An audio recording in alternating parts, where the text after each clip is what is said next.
My name is Zektatar, and I have spent the last 47 cycles working for the Galactic Education Council. In all those years, through budget crises, curriculum wars, and that unfortunate incident with the sentient cafeteria food, I have never seen Director Blip's gelatinous mass quiver quite like this. Ladies, gentlemen, and assorted non-binary entities, Director Blip announced, his translucent form wobbling with barely contained panic. We have what I can only describe as a situation. The emergency session had been called at 0:30. Station time.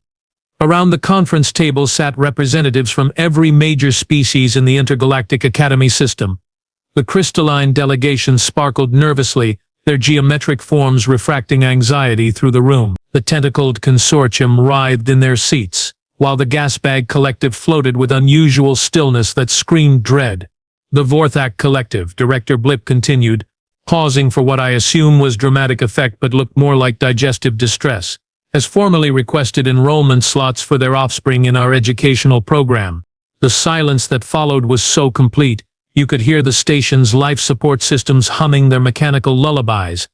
Ambassador Gleal from the crystalline delegation was the first to speak, her voice ringing like wind chimes in a hurricane. Director, when you say Vorthak offspring, you do mean the species whose children are born with fully developed hunting instincts, razor-sharp talons and an appetite for anything that moves, correct?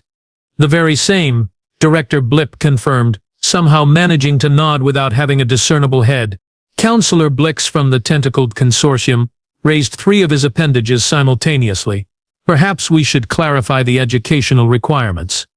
Do they need to learn basic arithmetic, or are they more interested in advanced prey tracking techniques? Standard curriculum, Blip replied. Reading, writing, basic mathematics, social studies and physical education. Physical education, I muttered under my breath, using 2 of my 6 arms to make notes while the other 4 fidgeted with stress. That should be interesting. The real panic began when Director Blip reached the crucial question. Now we will need volunteers for childcare supervision. The Vorthak young require constant monitoring during their adjustment period. What happened next was a master class in bureaucratic evasion.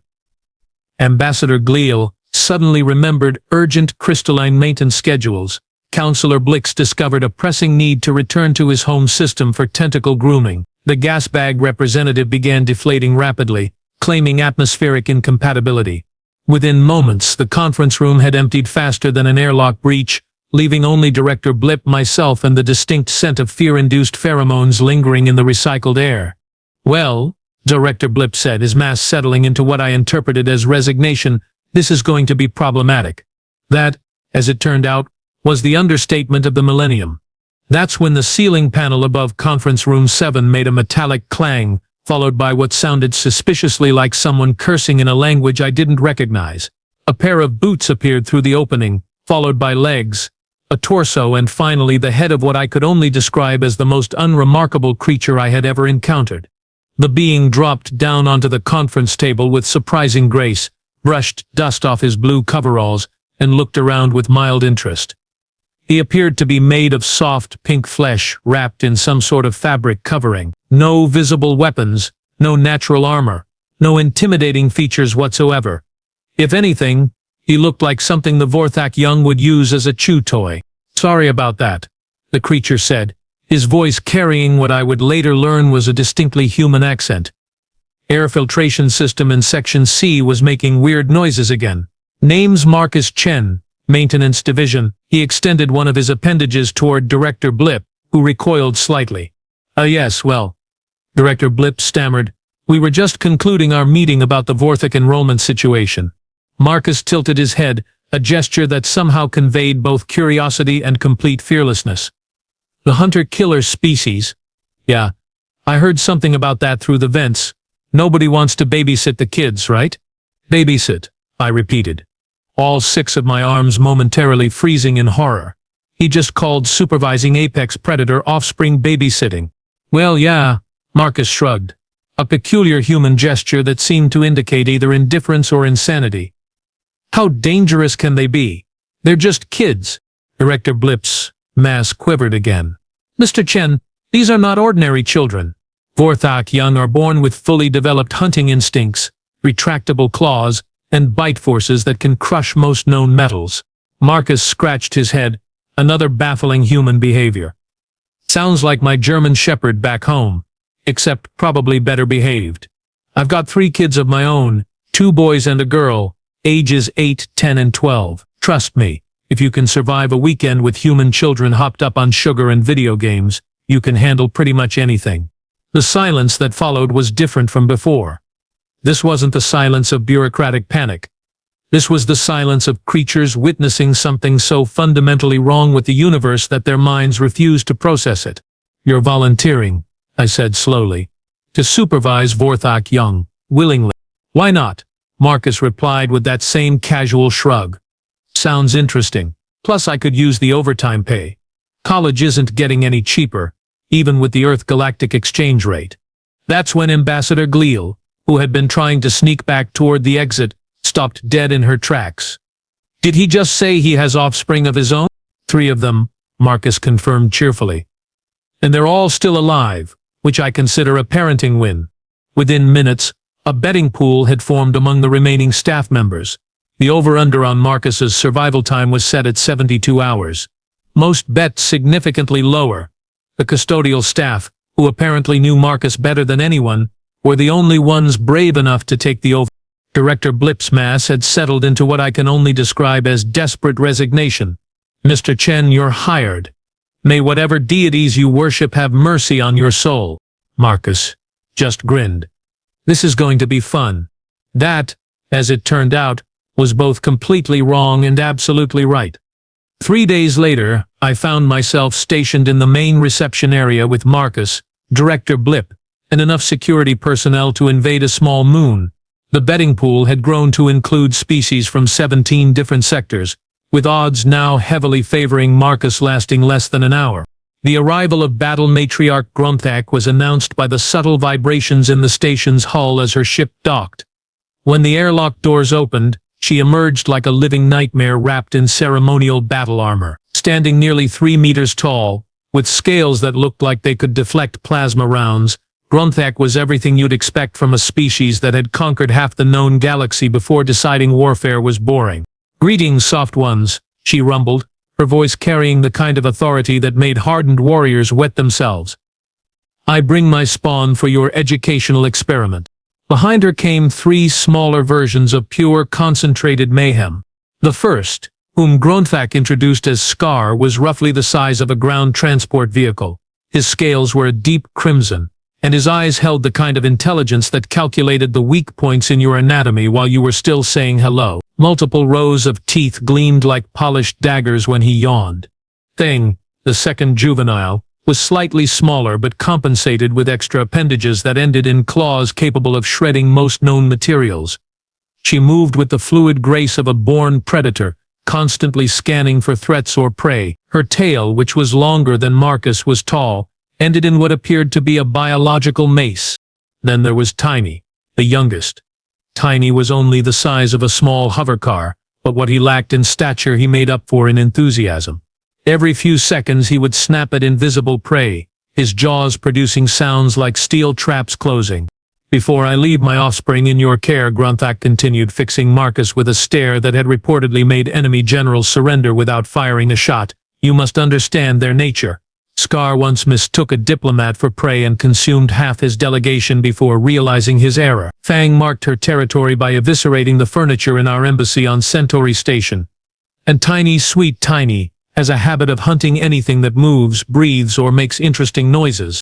Marcus nodded along like she was describing typical playground behavior. Got it. Scar's got an appetite. Fang's territorial and Tiny's got high energy. Sounds about right for kids their age. I watched Vorthak's expression shift from intimidating to confused. Apparently, even battle matriarchs weren't prepared for human logic. Human Marcus, she said slowly. Are you certain you comprehend the danger? Last cycle, Tiny consumed an entire maintenance droid because it beeped at him. Kids eat weird stuff sometimes, Marcus replied with a shrug. My youngest once ate half a crayon and a rubber ball in the same afternoon. He's fine now. That's when Tiny decided to demonstrate his hunting instincts by lunging at the nearest moving object, which happened to be one of the security guards. The poor crystalline officer shattered into roughly 17 geometric pieces from pure terror alone. Marcus stepped forward, completely unbothered by the fact that a creature capable of crushing starship hulls was now sniffing around his feet. "Hey there, big guy," he said, reaching out to scratch behind what I assumed were Tiny's ears. "You must be Tiny. I'm Mark. We're going to have some fun together." Tiny's response was to emit a sound somewhere between a purr and a chainsaw starting up. "He likes you," Vorthak observed, sounding genuinely surprised. "This is unexpected." Within the hour, emergency protocols had been enacted.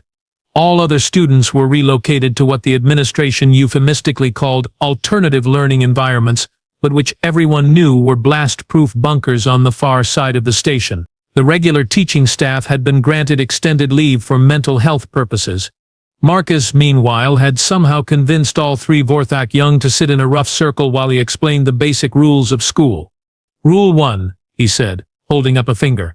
"No eating the teachers. Rule 2, no eating the other students. Rule 3, if you're going to mark territory, use the bathroom like everyone else." I made a note in my report. Day 1 had officially begun. The first disaster occurred exactly 47 minutes into the school day, during what was supposed to be a simple mathematics lesson. I was observing from what I considered a safe distance when Scar suddenly went completely rigid, his hunting instincts apparently triggered by something in classroom Delta.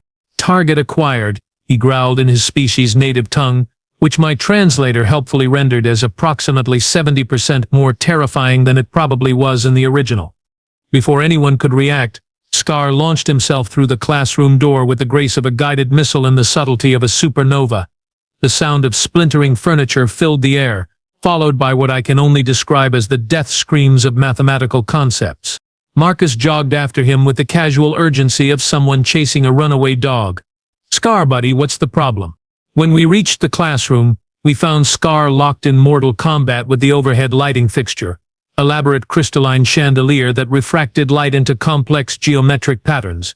His claws were fully extended, and he was making the kind of noise that suggested he intended to devour his prey slowly. "Oh," Marcus said, hands on his hips. "You thought that was Mrs. Sparkle, didn't you?" Mrs. Sparkle, for the record, was the crystalline mathematics instructor who had evacuated to the bunker classrooms along with everyone else possessing functional survival instincts.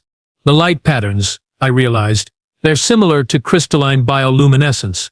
Marcus nodded. "Easy mistake. Scar, that's not food, that's furniture. Down. Down, boy." To my absolute amazement, Scar actually stopped trying to consume the lighting fixture and looked at Marcus with what I swear was embarrassment. The second incident occurred during lunch period. Vang had been suspiciously quiet for most of the morning, which should have been our first warning sign. The second warning sign was the way she kept sniffing around the cafeteria corners with an intensity that suggested serious territorial considerations. "Marcus," I called over the intercom, "I think we have a situation developing in the food service area." "What kind of situation?" came his reply. That's when Fang began the marking process. I won't go into graphic detail, but let's just say that Vorthak territorial marking involves bodily fluids that could probably be classified as biochemical weapons under several galactic treaties. The janitorial staff took one look at the situation and immediately filed for emergency evacuation. 3 different species submitted formal resignation letters via subspace transmission before their emergency pods had even cleared the docking bay. Marcus arrived at the scene armed with a mop, a bucket, and what appeared to be industrial-grade air fresheners. "Thanks, sweetheart. We talked about this." "Bathrooms. Remember." Fang hung her head in what I interpreted as shame, though it could have been pride. With Vorthak, the emotional expressions were often indistinguishable. The third disaster was perhaps the most absurd. During what Marcus optimistically called recess, Tiny had somehow managed to wedge himself into the playground climbing structure designed for species roughly 1/10 his size. His massive frame was stuck between the support beams, and his struggles were threatening the structural integrity of the entire recreational facility. "Help!" Tiny called out in a voice that could have shattered reinforced glass. "Stuck." Marcus surveyed the situation with the calm assessment of someone who had clearly dealt with similar predicaments before. "Okay, big guy. We're going to get you out. Just stop struggling for a minute." What followed was a masterclass in creative problem-solving that involved 3 rolls of duct tape, 2 emergency lubricant dispensers, and what Marcus called the old butter and patience technique. I watched in fascination as this soft, pink creature systematically dismantled and reassembled playground equipment around a stuck apex predator. "There we go," Marcus said 20 minutes later, as Tiny popped free like a cork from a bottle. "Next time, maybe try the swings instead." Throughout all of this, I found myself frantically updating my reports with observations that my superiors would probably dismiss as the ravings of someone who had suffered a complete psychological breakdown. Subject: Marcus Chen demonstrates unprecedented calm in face of repeated catastrophic incidents. I dictated. His problem-solving methodology appears to involve treating galactic apex predators as though they were merely oversized domestic animals. This approach, while clearly insane, shows remarkable effectiveness. By the end of day one, the betting pool had shifted dramatically. The smart money was no longer on Marcus's survival time, but on how long it would take before he accidentally conquered something through sheer applied parenting skills. "So," Marcus said as he helped load the 3 Vorthak young back onto their transport ship. "Same time tomorrow." Scar, Fang, and Tiny all made sounds that my translator interpreted as enthusiastic agreement. Vorthak just stared at Marcus like he was some sort of miraculous phenomenon that defied all known laws of biology and common sense. Which, as it turned out, was probably the most accurate assessment anyone had made all day.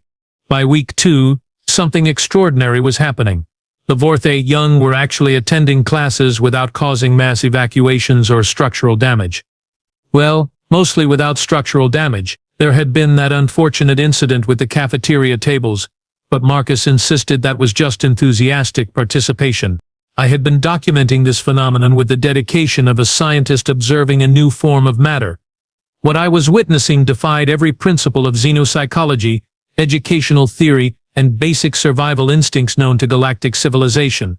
"Today we're going to learn about fractions," Marcus announced during mathematics period, standing before a whiteboard, covered in equations that would have made lesser beings weep. Behind him, Scar, Fang, and Tiny sat in specially reinforced desks that looked like they belonged in a maximum security prison rather than a classroom. Marcus reached into a container and pulled out what appeared to be cookies shaped like various small prey animals.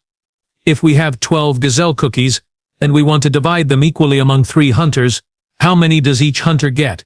Scar's eyes immediately locked onto the cookies with laser focus. 12 divided by 3 equals 4, he rumbled, his voice carrying the same intensity he had previously reserved for actual hunting. "Excellent," Marcus said, tossing 4 cookies to each of the young Vorthak. "Now what if one hunter decides to share half of their catch with their pack?" What followed was the strangest mathematics lesson in recorded galactic history. The Vorthak young devoured cookies while solving complex fraction problems, their natural competitive instincts driving them to outperform each other academically. Within an hour, they were calculating percentages based on hunting success rates and determining optimal prey distribution algorithms. "This is madness," Ambassador Gliel whispered to me through the observation window. "He's turned mathematical education into a hunting simulation." "And it's working," I replied, frantically taking notes. "Their retention rate is higher than most advanced students." History class proved even more enlightening. Marcus had somehow convinced Professor Tentaclebeard, one of the few instructors brave enough to return from the bunker classrooms, to participate via remote hologram. "Tell us about your species' greatest conquest," Marcus said to Fang during the lesson on comparative civilizations. Fang straightened with obvious pride. "The Battle of 7 Suns. Our ancestors hunted the crystalline fleets across 3 star systems, cornering them in the asteroid fields of Proxima 7. "Interesting," Marcus nodded. "That sounds a lot like a game we have on Earth called Tag, except with starships and actual death." "Tag?" Tiny asked, tilting his massive head. "One person is it, and they have to chase the others until they catch someone. Then that person becomes it. But what happens to the prey?" Scar inquired, clearly confused by the concept of non-lethal hunting. "They just become the new hunter. It's all about the chase, not the kill." I watched 3 apex predators contemplate the idea of hunting without consumption for several long moments. Their expressions suggested this concept was revolutionary, possibly even philosophical. "Your species hunts for entertainment rather than sustenance?" Fang asked, her voice carrying what I interpreted as amazement. "Sometimes," Marcus shrugged. "We call it sports. Though we also have dodgeball, which is basically ritualized warfare with rubber balls. The breakthrough moment came during what Marcus euphemistically called physical education, but which was actually combat training designed to help the Vorthak young burn off excess predatory energy. They had been practicing stalking techniques on holographic targets when Tiny suddenly stopped mid-lunge and approached Marcus. "Teacher Marcus," Tiny said in his rumbling voice, "will you tell story?" The entire gymnasium fell silent. Even Professor Tentaclebeard's hologram froze in surprise. "A story?" Marcus asked. "What kind of story?" "Bedtime story," Tiny replied, his massive frame somehow managing to look bashful. "Mother used to tell hunting stories before sleep cycles." Marcus sat down cross-legged on the gymnasium floor, seemingly unbothered by the fact that three creatures capable of crushing hovercars were gathering around him like oversized puppies. "Once upon a time," he began, "there was a brave little hunter who lived in a great forest. What followed was an improvised tale about a young predator learning to balance hunting instincts with friendship, respect for prey, and the importance of protecting one's pack." I watched in fascination as Scar, Fang, and Tiny hung on every word, their usual restless energy replaced by rapt attention. The most remarkable change, however, was their growing protectiveness toward Marcus. It started small, Scar positioning himself between Marcus and any perceived threats.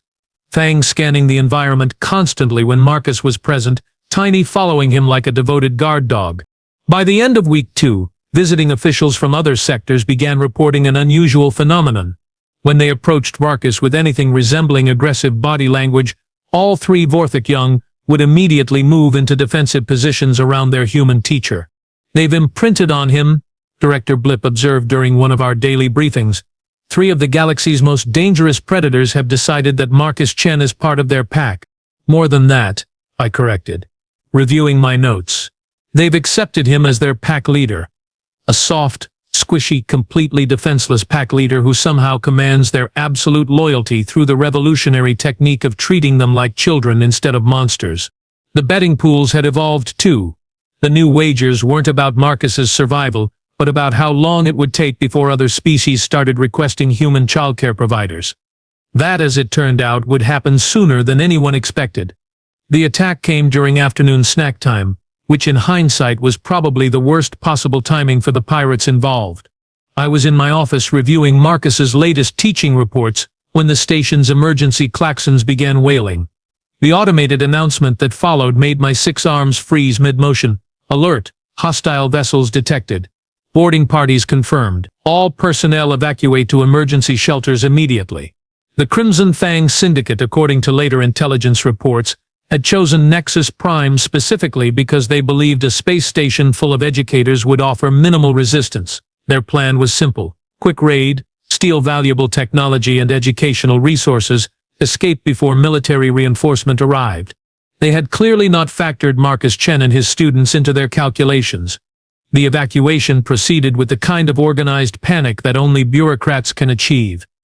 Within minutes, the corridors were filled with fleeing aliens of every description. Ambassador Gliel's crystalline form chimed frantically as she rushed toward the escape pods. The tentacled consortium writhed their way to safety with surprising speed.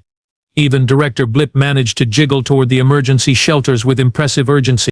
I found myself torn between bureaucratic duty and morbid curiosity. Protocol demanded I evacuate immediately, but scientific fascination insisted I observe what would happen when space pirates encountered the galaxy's most unusual classroom. Marcus, naturally, had been in the middle of reading another story to his students when the alarms began. Through the security feeds, I watched him look up from his book with mild annoyance. "Well, that's inconvenient," he said, closing the book on what appeared to be a tale about brave hunters protecting their territory. "Looks like we're having an unexpected fire drill, kids." Scar, Fang, and Tiny immediately went into alert mode, their predatory instincts recognizing the sound of imminent danger. Their heads swiveled toward the corridor, scales bristling with anticipation. "Teacher Marcus," Scar growled, his voice carrying undertones that made the station's hull vibrate. "Strange scents approach. Aggressive pheromones detected. Hostile intentions confirmed." Fang added, her claws extending with metallic whispers, "Unknown pack encroaching on territory." Marcus stood up, brushing storybook crumbs off his coveralls. All right, team. Looks like we're about to have some uninvited guests. Remember what we learned about protecting our pack? The pirates breached Section 7 at approximately 14:30 station time. They were a typical raider crew, heavily armed, moderately intelligent, and completely unprepared for what they were about to encounter. Their leader, a scarred Raxian with enough weaponry strapped to his body to outfit a small army, kicked down the classroom door with theatrical flair. "Nobody move," he snarled, raising his plasma rifle. "This is a robbery. Hand over all valuable technology and educational resources, and nobody gets hurt." That's when he noticed Marcus standing calmly in the center of the room, flanked by three creatures that his obviously limited education had failed to properly identify. "Just the teacher and some students," he called back to his crew. "This'll be easy." Marcus tilted his head with that familiar expression of mild curiosity. "You know, gentlemen, you really should have called ahead. We would have been happy to schedule a proper tour during visiting hours." The pirate leader took a step forward, apparently interpreting Marcus's calm demeanor as fear. "Shut up, soft skin. Where's the good stuff? Technology, weapons, valuable data." "Well," Marcus said thoughtfully, "we do have some pretty advanced educational materials. Scar here has been working on quantum mathematics. Fang's been studying historical military strategies, and Tiny just finished a fascinating report on territorial defense mechanisms." It was at this moment that the pirates finally got a good look at Marcus's students. The lead raider's expression shifted from confident aggression to dawning horror as his brain processed the sight of three juvenile Vorthak in protective stances around their teacher. "Those are," he began, his voice cracking slightly. "Vorthak young," Marcus confirmed cheerfully. "And you've just threatened their pack leader in their own territory. Kids, I think it's time for a practical demonstration of those defensive techniques we've been practicing." What happened next was less a battle and more an educational exhibition with extremely violent undertones. Scar moved first, utilizing the stealth hunting techniques that had been bred into his species over millennia. Fang demonstrated her territorial marking behavior by creating what could generously be called a biological perimeter around the remaining pirates. The smell alone was enough to send two of them fleeing toward the escape pods, screaming about chemical warfare violations. Tiny, meanwhile, showed off his improved problem-solving skills by systematically dismantling the pirates' equipment while they were still wearing it. His approach was methodical, efficient, and absolutely terrifying to observe. Throughout the entire encounter, Marcus provided running commentary like a nature documentary narrator. Notice how Scar uses his superior reach to control the engagement zone. And there's Fang, establishing dominance through intimidation tactics. Excellent form, everyone. The surviving pirates managed to retreat to their ship in record time, broadcasting emergency warnings about the heavily defended military installation they had accidentally attacked. Their final transmission, intercepted by Galactic patrol forces, consisted primarily of screaming and urgent requests for psychiatric evaluation. Marcus surveyed the aftermath with the satisfaction of someone whose lesson plan had gone better than expected. Well, that was exciting. I'd say that counts as both physical education and practical application of social studies. Should we write a report about it? Scar, Fang, and Tiny gathered around their teacher, purring with the contentment of predators who had successfully defended their pack. The classroom was thoroughly destroyed, but Marcus himself didn't have so much as a scuff on his coveralls. I updated my report from the safety of my emergency shelter. Note to file. Human Marcus Chen has successfully weaponized the educational process. Recommend immediate policy review regarding human involvement in galactic education systems. The betting pools, I learned later, had been completely abandoned. Nobody wanted to wager against a species that could turn apex predators into devoted students.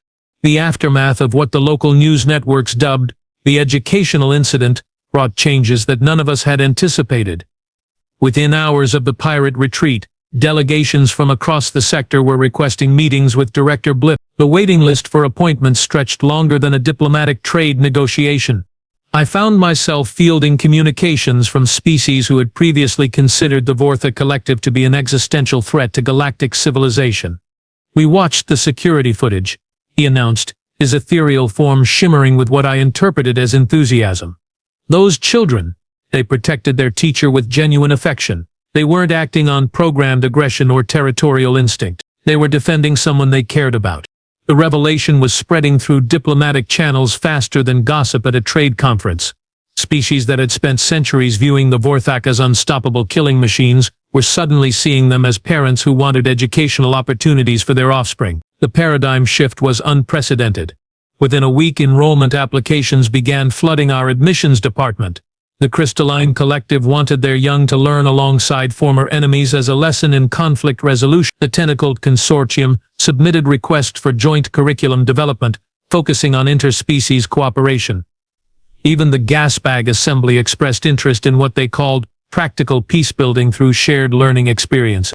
Director Blip's response was to promote Marcus to Director of Interspecies Educational Development, a position that came with its own office, a substantial salary increase, and the authority to redesign curriculum for the entire academy. Marcus turned it down. "I appreciate the offer," he told Director Blip during what I assumed would be a formality meeting, "but I'm pretty happy in the classroom. How about a raise and better coffee in the teacher's lounge instead?" "You're refusing a directorship to continue teaching?" Director Blip asked, his gelatinous mass quivering with confusion. "Teaching is the actual job," Marcus replied with that characteristic shrug. "Administration is just paperwork with delusions of grandeur. Though if you could do something about the coffee situation, that would be..." The first interspecies graduation ceremony in galactic educational history took place exactly 6 months after the pirate incident. Representatives from 14 different species attended, including Battle Matriarch Vorthak, who arrived in dress armor that somehow managed to look both ceremonial and intimidating. Scar, Fang, and Tiny had all achieved academic benchmarks that exceeded expectations for their age group. Scar had mastered advanced mathematics and showed particular aptitude for engineering problem-solving. Fang had developed an impressive understanding of diplomatic history and conflict resolution theory. Tiny had become fascinated with literature and had written what Marcus described as surprisingly moving poetry about the nature of friendship. The traditional Vorthak graduation gift presentation, however, nearly caused another diplomatic incident. "For Teacher Marcus," Scar announced formally, "we present Trophy of Successful Hunt." They dragged in what appeared to be the preserved head of the pirate leader who had attacked the station, mounted on a decorative plaque that read, "Best Teacher in Galaxy" in 3 different languages. The assembled diplomatic corps recoiled in unified horror. Ambassador Gleal's crystalline form actually cracked slightly. Several representatives from herbivorous species fainted outright. Marcus examined the trophy with the same calm assessment he brought to everything else. "Well, that's certainly unique. Thank you, kids. I'll treasure it always." "You're not disturbed by the severed head?" I whispered to him during the reception afterward. "My youngest made me a clay ashtray in art class last year," Marcus replied, carefully adjusting the trophy's position on the display table. "I don't smoke, but I still use it to hold paper clips. When kids give you something they made themselves, you appreciate the thought behind it." The ceremony concluded with what would become known as the Nexus Prime Accords, a formal agreement establishing interspecies educational exchange programs throughout the sector. Marcus was named as the chief architectural consultant for curriculum development, a position he accepted only after securing guarantees about coffee quality and reasonable working hours.